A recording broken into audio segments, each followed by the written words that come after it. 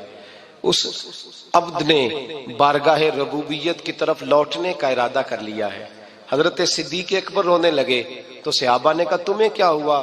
کہنے لگے سمجھ نہیں رہے، کسی کی بات نہیں کر رہے، نبی پاک تو اپنی بات فرما رہے ہیں، اس نے جانے کا ارادہ کر لیا۔ سنیے میرے بھائی، محبوب پاک نے فرمایا بھائی کسی شخص کو میری طرف سے کوئی تکلیف پہنچی ہو تو بدلہ لے سکتا ہے، بدلہ لے سکتا ہے، کسی کو تکلیف پہنچی ہو۔ صحابہ پھوٹ کے رونے لگے، محبوبہ کرم ہی کرم ہوا ہے، رحمت ہی رحمت آئی، آپ کے بارے میں گمان کرنے والا بھی دائرہ ایمان سے نکل جائے گا۔ حضور آپ کیا فرما رہے ہیں؟ فرمایا نہیں بھائی اٹھو۔ پیچھے سے جناب عکاشہ بن محصن اٹھے، ہاتھ کانپتے ہیں، آگے بڑھے، کہنے لگے یا رسول اللہ، ایک جنگ کے موقع پر آپ نے درہ مارا تھا، ننگی پیٹھ پر صفیں سیدھی کراتے، بات دل میں رہ گئی ہے، میں نے بدلہ لینا ہے۔ نبی کریم نے فرمایا بلال دوڑ کے جاؤ، فاطمہ کے گھر درہ پڑا ہے، درہ لاؤ۔ سیدنا بلال حبشی کہتے میں گیا، دستک دی، سیدہ طیبہ طاہرہ حضرت فاطمہ فرمانے لگی بلال کیسے آئے ہو؟ اماں جی وہ درہ چاہیے تھا۔ سیدہ کو تشویش ہوئی، کہنے لگے بلال نہ تو جنگ پہ جانا ہے، نہ جہاد ہے، نہ کوئی ایسا موقع ہے، حضور کی تو طبیعت مبارک بظاہر بڑی علیل ہے، درہ کیا کریں گے؟ حضرت بلال عرض کرنے لگے اماں جی ایک صحابی بدلہ لینے لگے ہیں، صاحب طبقات نے جملے لکھے ہیں، کہتے ہیں بی بی صاحبہ نے درہ بھی دیا اور امام حسن حسین کو بھی باہر نکالا۔ فرمانے لگی عکاشہ سے کہنا 100 درے مارے، ان 2 شہزادوں کے جسم پر نبی پاک کے قریب نہ جائے، میں نے 2 بچے پیدا ہی اپنے محبوب پر قربان کرنے کے لیے کیے، ان کو لے جائے۔ حضرت بلال کہتے میں 2 شہزادے لے کے آیا، اور جب دروازے میں میں لے کے پہنچا تو نبی پاک نے دیکھا تو آنکھوں میں آنسو آ گئے، فرمایا ان کو بٹھا دو، مجھے پتا ہے فاطمہ نے کیا کہہ کے بھیجا ہے۔ حضرت سیدنا بلال فرماتے ہیں درہ میں نے جناب عکاشہ کو دیا، حضرت عکاشہ درہ لے کے آگے جو بڑھے تو حضرت ابوبکر صدیق نے ان کے پیروں پہ ہاتھ رکھا، فرمایا عکاشہ میری طرف آ یار، مجھے مار درے، نبی پاک کے قریب نہ جا۔ مصطفیٰ کریم نے فرمایا ابوبکر تو ہٹ جا، اسے آنے دے۔ فرماتے ہیں میں چند قدم آگے گیا تو مولا علی شیر خدا نے میرے پیر پہ ہاتھ رکھا، کہنے لگے عکاشہ سوچ تو صحیح تو کیا کر رہا ہے؟ حضور نے فرمایا علی ہٹ جاؤ، میرا اور ان کا معاملہ ہے۔ جناب عکاشہ آگے بڑھ رہے، نبی کریم نے فرمایا میں اپنی امت کو درس دینا چاہتا ہوں، خبردار خبردار زندگی میں تمہارے ہاتھ سے زبان سے کسی کو تکلیف نہ پہنچنے پائے، خبردار یاد رکھنا وہ معاشرے بگڑ جاتے ہیں، وہ معاشرے تباہ کر دیے جاتے ہیں جہاں ظلم ہوتا ہے، جہاں زیادتی ہوتی ہے، جہاں لوگوں کو ستایا جاتا ہے۔ محبوب کریم کے قریب آئے حضرت عکاشہ کا، حضور میری پیٹھ ننگی تھی، آپ بھی ذرا کپڑا ہٹائیے۔ نبی کریم نے پیٹھ سے کپڑا ہٹایا، جناب عکاشہ نے درہ جو اٹھایا تو صحابہ کی چیخیں نکلی، حضرت عکاشہ نے درہ دور پھینکا، حضور کے بطن اطہر سے لپٹ گئے، چومنے لگے، کہنے لگے حضور وہ تو صفیں سیدھی کراتے لگ گیا تھا، آپ نے کہاں مارا تھا؟ یا رسول اللہ میں تو بہانہ بنا رہا تھا کہ جاتی دفعہ مجھے وجود چومنے کا موقع نصیب ہو جائے، مجھے یہ موقع نصیب ہو جائے۔ میرے حبیب نے فرمایا جس نے جنتی دیکھنا ہو میرے عکاشہ کی زیارت کر لے۔ بھائی ظلم کا دروازہ کھلا ہوا ہے اور لوگ بھول جاتے ہیں زیادتی کرتے ہوئے۔